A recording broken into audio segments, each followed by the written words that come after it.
teman-teman, apa kabarnya hari ini? Wah, tentunya semuanya kabarnya baik, bukan? Nah, jumpa lagi bersama dengan Kak Sonya dalam acara Ati Kids. Wah, nah teman-teman, sebelum kita mendengarkan cerita firman Tuhan, kita akan berdoa terlebih dahulu. Mari kita berdoa. Tuhan Yesus yang baik, kami bersyukur hari ini ada waktu buat kami untuk mendengarkan cerita firman Tuhan. Tuhan memberkati kami, Tuhan menolong kami supaya kami memahami akan cerita firman Tuhan dengan baik dan kami boleh dapat melakukan firman Tuhan dalam hidup kami. Kami berdoa, Tuhan tolong, Tuhan berikan kami konsentrasi sehingga tidak ada gangguan ketika kami mendengarkan firman Tuhan. Dalam nama Tuhan Yesus kami berdoa. Amin. Nah, teman-teman, kita sudah belajar tentang butaka. Ada 5 warna di dalam butaka. Yang pertama ada warna kuning emas. Yang kedua ada warna hitam. Yang ketiga warna merah. Yang keempat warna putih. Dan yang kelima warna hijau yang sudah disampaikan oleh Kak Leni minggu yang lalu.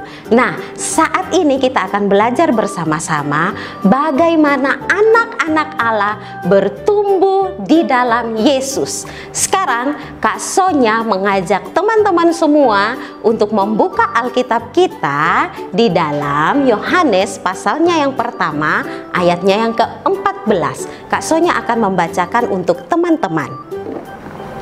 Firman Tuhan berbunyi, firman itu telah menjadi manusia dan diam di antara kita, dan kita telah melihat kemuliaannya, yaitu kemuliaan yang diberikan kepadanya sebagai anak tunggal Bapa, penuh kasih karunia dan kebenaran.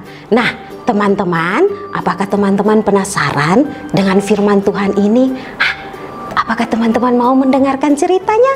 Oke, kita akan mendengarkan cerita firman Tuhan.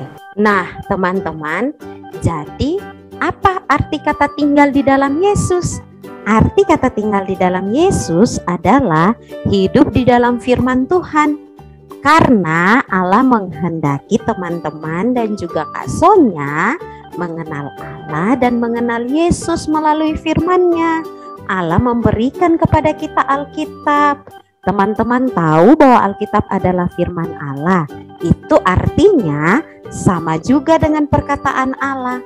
Seluruh isi Alkitab menceritakan tentang siapakah Allah, apa yang dilakukan Allah, apa yang dikehendaki Allah, dan apa yang direncanakan Allah dalam berbagai bentuk penulisan, seperti cerita hukum Taurat, cerita sejarah Israel, puisi, nubuat para nabi, kisah tentang Yesus, kisah tentang murid-murid Yesus, dan juga surat-surat nasihat untuk jemaat dan nubuat akhir zaman.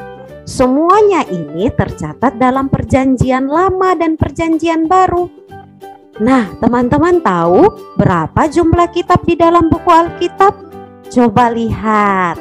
Wah, apa arti angka 39 dan 27 dan juga 66? Ya, 39 adalah jumlah kitab dalam Perjanjian Lama dan 27 adalah jumlah kitab dalam Perjanjian Baru, sehingga seluruh Alkitab berjumlah 66 kitab.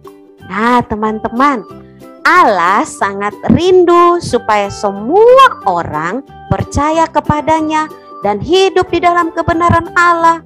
Oleh karena itu, Allah memilih orang-orang seperti Musa, Daud, Salomo, para nabi, dan para murid Yesus untuk menulis Alkitab. Allah memberikan kepada mereka pengertian melalui pertolongan Roh Kudus. Pada saat kita membaca Alkitab, kita akan semakin mengenal Allah lebih dalam lagi dan semakin mencintai Allah, dapat mengerti apa yang disukai oleh Allah dan apa yang tidak disukai oleh Allah. Nah, Allah rindu setiap orang hidup dalam kebenaran daripada Allah. Sehingga Allah mengajar kita melalui Alkitab, yaitu firman Tuhan. 2 Timotius pasal yang ketiga ayat yang ke-16 berbunyi, segala tulisan yang diilhamkan Allah memang bermanfaat untuk mengajar, untuk menyatakan kesalahan, untuk memperbaiki kelakuan, dan untuk mendidik orang dalam kebenaran. Oleh karena itu, kita perlu yang pertama, rajin mendengarkan firman Tuhan di sekolah minggu. Wah, yang kedua, rajin membaca Alkitab setiap hari. Alkitabnya harus dibuka dan dibaca setiap hari ya. Nah, jangan lupa. Dan yang ketiga, suka merenungkan firman Tuhan. Artinya, firman Tuhan yang telah dibacakan sungguh-sungguh dipikirkan, berusaha mengerti maksud firman Tuhan dan menyimpannya di dalam hati. Wah, luar biasa bukan? Dan keempat adalah menghafal ayat firman Tuhan supaya dimanapun kita berada, kemanapun kita pergi, kita dapat mengingat firman Tuhan dan mengatakannya. Nah, yang terakhir, yang kelima adalah melakukan firman Tuhan. Firman Tuhan yang kita dengarkan, yang kita bacakan, dan yang kita renungkan dan kita hafalkan haruslah dilakukan. Oke? Wow, mantap teman-teman.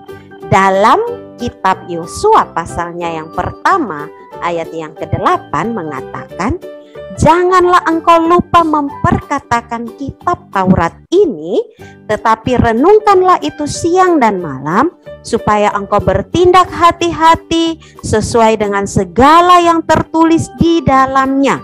Sebab dengan demikian perjalananmu akan berhasil dan engkau akan beruntung. Wow, firman Tuhan yang sangat luar biasa. Ini artinya Allah berkehendak setiap anak-anak Allah harus mengingat dan melakukan firman Tuhan dimanapun kamu berada, baik di rumah, di sekolah, di jalan, di mana saja, dan saat bermain dan saat istirahat harus selalu mengingat firman Tuhan. Tidak boleh melupakan firman Tuhan. Ingat ya teman-teman ya, harus selalu mengingat firman Tuhan. Allah berjanji bahwa Allah akan memberkati anak-anak yang rajin membaca dan merenungkan firman Tuhan. Wow. Bagaimana? Apakah kamu mau hidup dalam firman Tuhan setiap hari dengan kelima cara yang sudah Kak Sonya jelaskan? Kak Sonya juga ingin hidup dalam firman Tuhan setiap hari. Ayo teman-teman, kita rajin mendengarkan firman Tuhan, membaca firman Tuhan, merenungkan firman Tuhan, dan menghafal ayat firman Tuhan, dan taat melakukan firman Tuhan setiap hari. Kita akan mendengarkan membaca ayat hafalan. Teman-teman sekarang semua buka Alkitab ya, yang terambil dari Injil Yohanes pasal yang ke-15 ayat 4a yang berbunyi, tinggallah di dalam aku dan aku di dalam kamu. Sekali lagi ya, Yohanes 15 ayat 4a yang berbunyi, tinggallah di dalam aku dan aku di dalam kamu. Wow, gampang kan dan pendek? Iya, luar biasa. Nah, bagaimana teman-teman? Wah, ceritanya sangat seru bukan? Nah, apakah teman-teman mau setiap hari membaca firman Tuhan, membaca Alkitab? Kak Sonya juga mau loh membaca Alkitab setiap hari, karena membaca Alkitab sangat menyenangkan. Mari kita sama-sama semangat membaca Alkitab setiap hari. Mari kita berdoa. Tuhan Yesus yang baik, kami bersyukur hari ini ada kesempatan untuk kami mendengarkan cerita firman Tuhan. Tuhan Yesus, tolong kami supaya setiap hari kami rajin membaca Alkitab. Tuhan berkati kami dan Tuhan lindungi kami.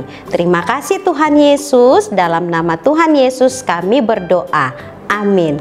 Sampai jumpa teman-teman. Tuhan Yesus memberkati kita semua. Dadah!